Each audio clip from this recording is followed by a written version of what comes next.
ଈଶ୍ୱରଙ୍କ ସାହାଯ୍ୟ। ଥରେ ଗୁରୁଙ୍କୁ ତାଙ୍କ ଚେଲା ପଚାରିଲା, ମହାତ୍ମା, ଈଶ୍ୱର ଅଛନ୍ତି ବୋଲି ମୋ ମନରେ ସନ୍ଦେହ ଆସୁଛି, କାରଣ ସେ କିଛି ସାହାଯ୍ୟ କରୁନାହାନ୍ତି। ଏହା ଶୁଣି ସାଧୁ ହସିଲେ ଏବଂ କହିଲେ, ଏବେ କଥାଟିଏ କହେ। ଗୋଟିଏ ଗାଁରେ ରହୁଥିଲେ ଜଣେ ଭାରି ଟିଙ୍ଗା ବ୍ରାହ୍ମଣ। ସେ ପ୍ରତିଦିନ ସକାଳେ ଗୋଟିଏ ବରଗଛ ମୂଳରେ ଥିବା ଛୋଟ ପଥର ମୂର୍ତ୍ତିକୁ ପୂଜା କରୁଥିଲେ। ପୂଜା କଲାବେଳେ ସେ ସଦାବେଳେ ଗର୍ଗର ହେଉଥିଲେ। ସେ ଯେଉଁଠି ମୂର୍ତ୍ତି ପୂଜା କରୁଥିଲେ ସେଠି ଗୋଟେ କୁକୁର ପ୍ରତିଦିନ ଶୋଉଥିଲା।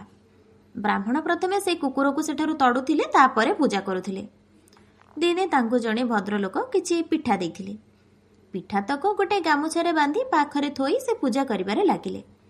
ଏହି ସମୟରେ କୁକୁରଟି କେଉଁଠି ଥିଲା କେଜାଣି ଦୌଡ଼ି ଆସି ପିଠା ବୁଜୁଳିକୁ ନେଇ ପଳେଇଲା।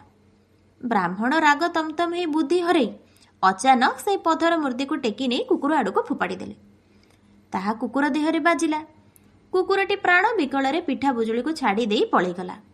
ବ୍ରାହ୍ମଣ ଦୌଡ଼ି ଯାଇ ପିଠା ବୁଜୁଳି ଓ ଭଗବାନଙ୍କ ମୂର୍ତ୍ତିକୁ ଗୋଟେଇ ଆଣୁ ଆଣୁ କହିଲେ, ପ୍ରଭୁ, ମୁଁ ତୁମର ଏତେ ବର୍ଷ ହେଲା ପୂଜା କଲା ପରେ ଆଜି ମୋ କାମରେ ଆସିଲ।